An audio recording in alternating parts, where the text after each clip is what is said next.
The live TV, सच सबसे आगे।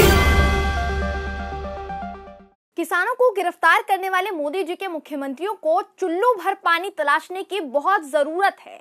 इन्हें इस्तीफा दे देना चाहिए, क्योंकि इन मुख्यमंत्रियों को अब देश के किसानों से डर लगने लग गया है भाई। नमस्कार, मैं हूं आपके साथ जयंती झा और आप देख रहे हैं द लाइव टीवी।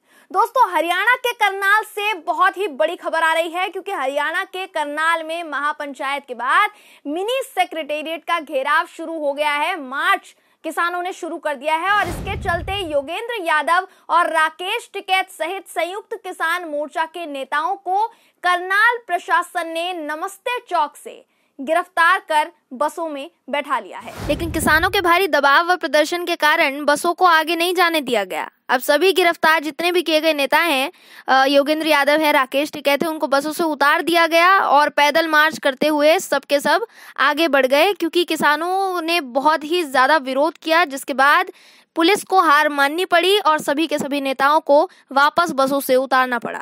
दोस्तों, मुजफ्फरनगर में हुई महापंचायत को देखकर, उत्तर प्रदेश के मुजफ्फरनगर में जो महापंचायत हुई किसानों की, उसे देखने के बाद ऐसा लग रहा है कि भाजपा के नेताओं और दूसरे भाजपा शासित राज्यों के मुख्यमंत्रियों के पैरों तले ना जमीन खिसक गई है।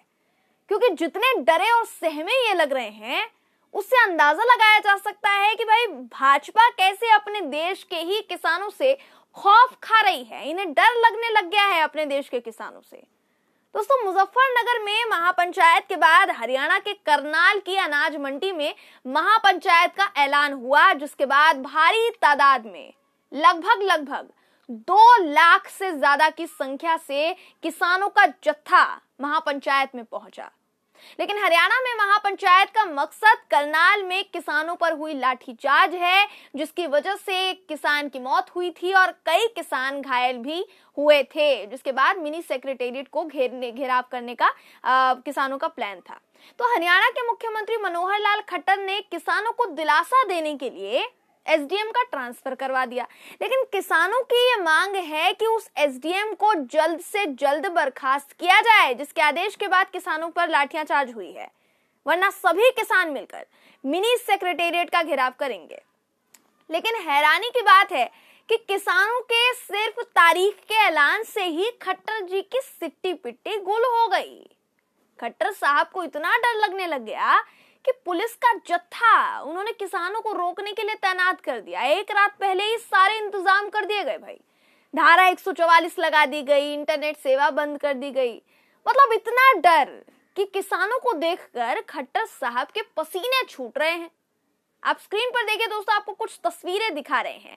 ये तस्वीरें अगर कोई पहली बार देखेगा तो उसे लगेगा कि जैसे ये कश्मीर की तस्वीर है। कश्मीर में जैसे बंद कर दी जाती है सड़कें, उसकी तस्वीर है। लेकिन ध्यान से जांच पड़ताल करके तस्वीरें देखी जाएंगी तो समझ में आएगा कि ये तो हरियाणा का करनाल है, जहां कश्मीर जैसी हालत हो गई है। वहीं दूसरी तस्वीरें भी आपको स्क्रीन पर दिखा रहे हैं, जिसमें आप देख पा रहे होंगे कि करनाल की इस अनाज मंडी में किस तरह से किसानों का हुजूम बैठा हुआ है और सभी के सभी सरकार का विरोध करने के लिए आए हुए हैं। ये कम से कम नहीं तो लगभग 2 लाख से ऊपर किसान होंगे दोस्तों, जो अपने किसान भाइयों को लगी चोट का बदला, साथ ही एक किसान भाई की मौत का बदला एसडीएम के इस्तीफे से लेना चाहते हैं। इनकी ये मांग है।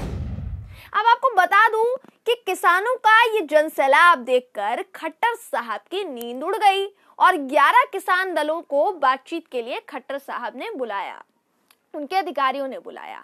बातचीत हुई भी, लेकिन ये बातचीत भी विफल रही, कोई नतीजा नहीं आया। फिर राकेश टिकैत ने कहा कि घेराव तो अब होकर रहेगा। दोस्तों, किसान नेताओं और तमाम किसानों के तेवर ये बयां कर रहे हैं कि भाजपा का कितनी हिम्मत के साथ बहिष्कार और विरोध होने वाला है, बहुत बुरी तरीके से पूरे देश भर में। ये तो सिर्फ करनाल की बात हो रही है। वहीं खट्टर साहब भी कहीं ना कहीं ये जानते होंगे कि किसानों से अगर ये उनका आमना सामना हुआ तो उनकी बोली तो फूटेगी नहीं। इसलिए एक रात पहले और महापंचायत के लिए खट्टर साहब ने पुख्ता इंतजाम कर लिए भाई। पहले तो पुलिस की चाक चौबंद व्यवस्था कर दी गई, उसके बाद इंटरनेट बंद कर दिया गया। आपको हम पुलिस का बयान सुनाएंगे कि कितनी तादाद में पुलिस बल की तैनाती की गई है, लेकिन उससे पहले आपको दिखाना चाहेंगे कि महिला कांस्टेबल्स के साथ पुरुष पुलिस बल कैसे एक के बाद एक करनाल की सड़कों पर नजर आया है, इनकी तैनाती की जा रही थी। आपको हम वीडियो दिखा देते हैं, देखिए। आजा। हाँ चल, कल लट पहन लेंगे तो पूरा, कल लट पहन लेंगे पूरा।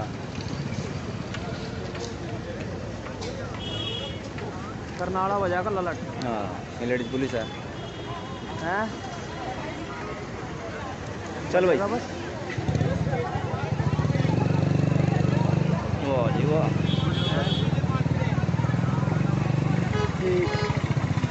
वो देख सामने उतर देख, वो तो जी। तो इस तरह से किसानों के जत्थे को, किसानों को रोकने के लिए इनकी चप्पे चप्पे पर तैनाती की गई। आपको खुद पुलिस का बयान सुना देते हैं दोस्तों कि कौन कौन सी कंपनियों के कोने कोने से पुलिस वालों को इस महापंचायत को रोकने के लिए बुलाया गया है। वीडियो दिखा देते हैं आपको, देखिए। जो किसान महापंचायत को देखते हुए और जिले के अंदर और खास तौर पे शहर के अंदर कानून व्यवस्था बनाए रखने के लिए जिला पुलिस की ओर से पुख्ता बंदोबस्त किए गए हैं। करनाल शहर, इसमें करनाल जिले की पुलिस भी लगाई गई है और बाहर के जिलों से भी पुलिस मुख्यालय की ओर से पुलिस फोर्स भेजी गई है। टोटल 40 कंपनियां हमने इसमें टोटल डिप्लॉय की है, जिसमें 10 कंपनियां हमने सीएपीएफ, जिसमें आरपीएफ, सीआरपीएफ, बीएसएफ की कंपनियां शामिल है, वो हमने डिप्लॉय की है। साथ ही 5 एसपी रैंक ऑफिसर्स और 25 के आसपास डीएसपी रैंक ऑफिसर्स भी जिले के अलावा यहाँ पर लगाए गए हैं। इसके अलावा भी पर्याप्त मात्रा में वाटर कैनन, वज्रा और ड्रोन, वीडियोग्राफर इत्यादि का इंतजाम किया गया है, ताकि किसी भी प्रकार से यदि कोई भी कानूनी व्यवस्था की स्थिति को भंग करता है तो उसे सख्ती से निपटा जा सके। देखिए, ये तो होना ही था। शुरुआत में खट्टर साहब को शायद ऐसा लगा होगा कि करनाल में महापंचायत में इतने किसान नहीं आ पाएंगे जितने का ये लोग दावा कर रहे हैं, लेकिन धीरे धीरे जैसे जैसे दिन ढला, किसानों का हुजूम करनाल में अनाज मंडी पहुंचना शुरू हो गया। अब खट्टर सरकार को इस महापंचायत पर सवाल उठाने के लिए तो कुछ मिला नहीं, तो सरकार ने क्या किया, पुलिस से एक नोटिस जारी करवा दिया कि भाई इस महापंचायत में कुछ अवांछनीय तत्व तलवार और लाठी लेकर घुस गए हैं, जिन्हें जल्द से जल्द निकाला जाए, नहीं तो फिर कानून को हाथ में लिया जाना ये बर्दाश्त नहीं होगा। कानून को हाथ में ना लिया जाए। मैं तो ये सवाल पूछना चाहती हूँ कि क्या देश में कानून अभी भी बचा है? क्या कानून का गलत इस्तेमाल करनाल में किसानों पर लाठीचार्ज करके नहीं हुआ था क्या? तब कानून को हाथ में किसने लिया था, किसानों ने या सरकारी पहरेदारों ने? लेकिन बात को संभालने की यहाँ पर पूरी कोशिश हुई है। अब तो बाकायदा 11 किसान दलों के साथ सरकारी अधिकारियों की मीटिंग भी बेनतीजा रही है। गए थे सभी के सभी किसान दल, कोई नतीजा निकल कर नहीं आया। और इस बेनतीजा मीटिंग के बाद इंटरनेट पर पाबंदियों के बावजूद किसानों के जबरदस्त हुजूम की वीडियो इंटरनेट के गलियारों से सामने आ रही है। दोस्तों, आपको हम दिखाते हैं कि बेनतीजा मीटिंग के बाद भी कितनी जबरदस्त भीड़ ने हरियाणा में इकट्ठा होना शुरू कर दिया है। आपको वीडियो दिखा देते हैं, देखिए।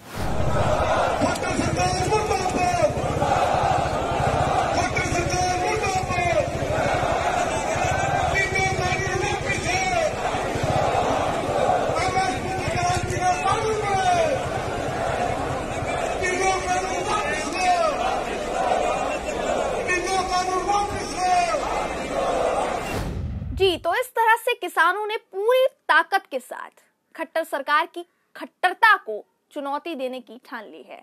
पूरे करनाल में पुलिस की चाक चौबंद व्यवस्था होने के बावजूद अब किसानों ने करनाल को घेर लिया है।